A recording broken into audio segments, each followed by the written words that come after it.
Hello friends, आपका स्वागत है आपके यूट्यूब चैनल सैनिक एकेडमी पे। मैं नेहा मैम। आज आपको देखिए जो हिंदी साहित्य का आपका चैप्टर चल रहा था उसमें हम तीसरा पार्ट का वीडियो है जिसमें हम आपको बताए थे कि हिंदी साहित्य के जो 4 भागों में विभाजित किया गया है, आदिकाल, फिर आपके भक्तिकाल भी हो चुके थे। तो आज का तीसरा जो मतलब विभाजित किया गया रीतिकाल। रीतिकाल या इसे कहेंगे उत्तर मध्यकाल। इसको पता है कि जो रीतिकाल है ये कब से कब तक था। तो ये रीतिकाल आपका 1350 से लेकर 1850 ईस्वी तक था। ठीक है, तो आपका जो रीतिकाल है 1350 ईस्वी से लेकर 1850 ईस्वी तक था। तो आपका देखिए रीतिकाल का मतलब है कि इसमें जो कवि थे वो प्रेम या श्रृंगार से रिलेटेड आपका रचनाएं करते थे। तो आपका रीतिकाल को भी नाम को लेकर मतभेद हुआ। ढेर सारे कवियों ने इसके भी नाम अलग अलग दिए।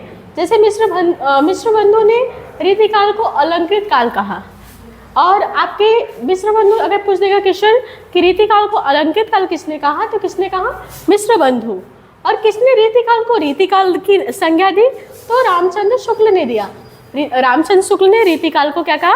रीतिकाल कहा। फिर आपके विश्वनाथ प्रताप सिंह ने रीतिकाल को क्या कहा? श्रृंगार काल। तो आपके देखिए ऐसे मतभेद हो। अलंकृत काल किसने कहा? मिश्र बंधु। रीतिकाल रामचंद्र शुक्ल, और श्रृंगार काल विश्वनाथ प्रताप मिश्र। फिर इसके बाद जो रीतिकाल है, रीतिकाल के कवियों को 3 वर्गों में बांटा गया है। आपके है पहला रीतिबद्ध कवि, रीति सिद्ध कवि, रीति मुक्त कवि। तो ये आपका क्वेश्चन इंपॉर्टेंट है, पूछ देता है कि जो रीतिबद्ध कवि में कौन कौन से कवि होते हैं।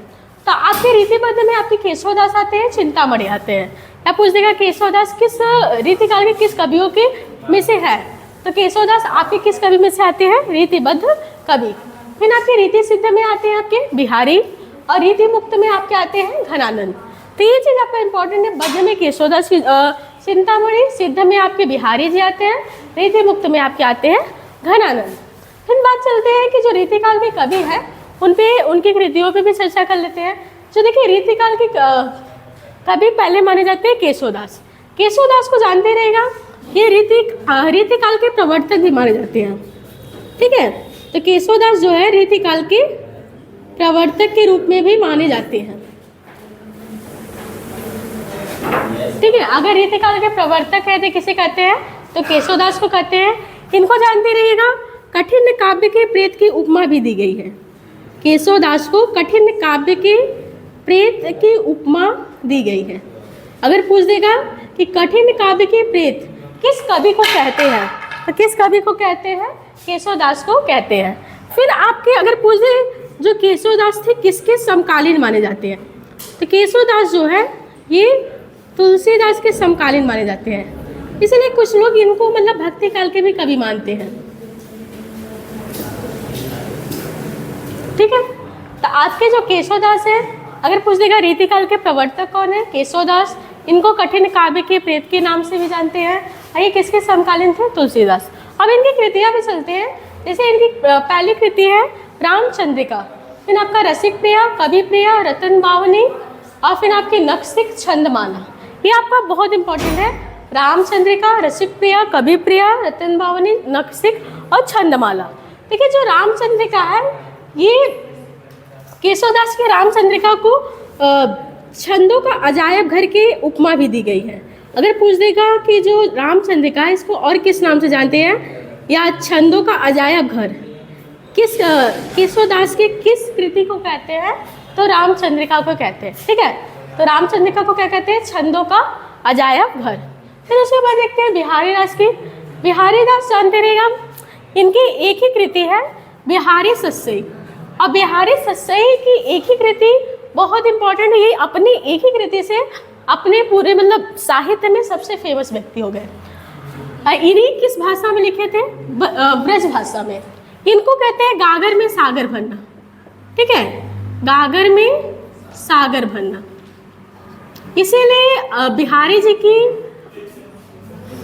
देखिए गागर में सागर भरना का अर्थ क्या है? अगर पूछ देगा कौन से कवि अपनी रचनाओं में गागर में सागर भरने के कार्य किए थे, तो कौन किए थे? बिहारी दास। तो बिहारी दास को गागर में सागर भरने का अर्थ क्या है कि छोटे शब्दों में सब कुछ कह दिया। इसलिए उनकी एक ही कृति है बिहारी सस्सई। अब बिहारी सस्सई की वजह से ये आपके पूरे साहित्य में, हिंदी साहित्य में फेमस हो चुके हैं। अब फिर दूसरी बात क्या है कि अगर ये किस राजा के संरक्षक, ठीक है, तो अगर बात करें बिहारी दास किस राजा के संरक्षक में थे, तो ये राजा जयसिंह के संरक्षण प्राप्त था इनको। तो ये जानते रहेगा बिहारी दास इन्होंने किस भाषा का सर्वाधिक प्रयोग किया, ब्रज भाषा का। इनकी एक ही कृति है बिहारी सत्सई, इनको जानते रहेगा गागर में सागर भरने के नाम से भी जानते हैं। और फिर आपके किस राजा के संरक्षण में थे, तो राजा जय सिंह। फिर आपका देखिए जो भूषण है, भूषण की भी कृति देख लीजिए, इनकी कृति है शिवराज भूषण, शिवा बावनी, छत्रसाल दशरथ। ये देखिए जो भूषण है ये चिंतामणि के भाई के रूप में माने जाते हैं, लेकिन इनका क्लियर नहीं है कि ये चिंतामणि के भाई है।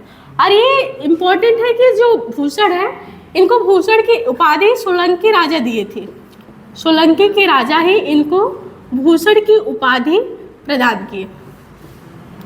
इनके कृति आप देख ही लिए, शिवराज भूषण, शिवा बावनी और छत्रसाल दशरथ। फिर बात करते हैं गुरु गोविंद सिंह। गुरु गोविंद सिंह जानते हैं ये सिख संप्रदाय के 10वें गुरु के नाम से जानते हैं। फिर आपके इनकी जो कृति है सुनित प्रकाश, सर्व 16 प्रकाश, चंडी चरित्र, गुरु गोविंद सिंह आदि। फिर आपके देखिए इनकी जो कृति है गुरु गोविंद सिंह, ये सिख संप्रदाय के अंतिम गुरु और 10वें गुरु है। और इनकी कृति हो गया सुनित प्रकाश, सर्व 16 प्रकाश, चंडी चरित्र, गुरु गोविंद सिंह।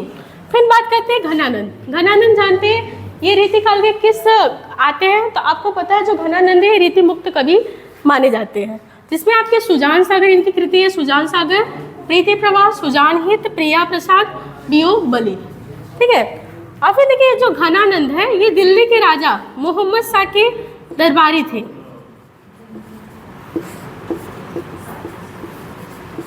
ठीक है, वहाँ के वजीर के रूप में ये नियुक्त थे। फिर आपकी बात करें चिंतामणि। चिंतामणि की आपकी कृति क्या है, कविकुल, गुरु कल्पतरु, श्रृंगार मंजरी और रस विलास। तो आपकी चिंतामणि के क्या है, कविकुल, कल्पतरु, श्रृंगार मंजरी और रस विलास। तो आपका देखिए रीतिकाल के बहुत छोटा सा ही है कि इसमें आपको जितने, जैसे आपके केशवदास हो गए फेमस व्यक्ति, बिहारी दास हो गए, फिर आपके भूषण हो गए, घनानंद, चिंतामणि, इनकी ही कृतियाँ याद करना है। इतने में आपका रीतिकाल कंफर्म हो जाता है कि इतनी ही रीतिकाल की कृतियाँ। और यहाँ से ही क्वेश्चन आपके, अगर साहित्य से क्वेश्चन बनाता है तो यहीं से क्वेश्चन बनाता है, अगर रीतिकाल से अगर क्वेश्चन बनाता है, इससे ज़्यादा आपका क्वेश्चन बनाता नहीं है। आप लोग इसको अच्छे से नोट्स बना के लिख लीजिएगा। धन्यवाद।